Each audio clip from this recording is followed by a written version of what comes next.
Hello বন্ধুরা, প্রতিদিনের মতো আজকেও বসে পড়েছিলাম ড্রয়িংয়ের খাতা নিয়ে ড্রয়িং করতে। কিন্তু তারপর ভাবলাম যে না, ড্রয়িংয়ের খাতায় ড্রয়িং করবো না, আজকে কিছু অন্য কিছুই করা যাক। তারপর ভাবছিলাম কি করা যায়, তারপর আইডিয়া এলো। তারপর বাড়িতে থাকা পুরনো তালাটা নিয়ে চলে এলাম, ওর মধ্যে কিছু ড্র করবো। কিন্তু কি ড্র করবো সেটাই তো ভেবে উঠতে পারছিলাম না।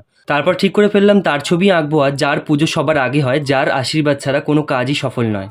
তো চলো শুরু করা যাক। প্রথমেই দেখেছিলাম আমি হোয়াইট কোট দিয়েছিলাম, কিন্তু তারপর আবার মুছে দিয়ে আবার হোয়াইট কোট দিলাম, কারণ আগেরটা ছিল ফেব্রিক আর এটা অ্যাক্রিলিক।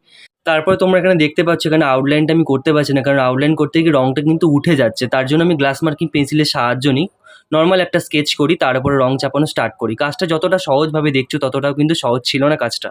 পুরো কাজ সম্পূর্ণ করতে আমার 3 দিন সময় লেগেছে, যেটা তোমরা দেখছো 1 মিনিটের ভিডিওতে। তো অনেক কাউকে অনেক কিছুর উপর ড্রয়িং করতে দেখেছি, যেমন পাথর, পাতা, আরও অনেক কিছুর ওপরে। তো আমি কিছু ইউনিক করার চেষ্টা করলাম। জানি না তোমাদের সকলের কেমন লাগবে কাজটা, কিন্তু কাজটাতে অনেক পরিশ্রম করেছি এবং অনেক ধৈর্য ধরে কাজটা সম্পূর্ণ করেছি। কাজটা যদি তোমাদের ভালো লেগে থাকে তাহলে একটা লাইক কমেন্ট করে দিও, কারণ তোমাদের ওই ছোট্ট লাইক কমেন্ট আমাকে নতুন কাজ করতে অনুপ্রেরণা যোগায়। ভিডিওটা যেখান থেকে দেখছো সেখান থেকে একটা ছোট্ট ফলো বা সাবস্ক্রাইব করে দিও।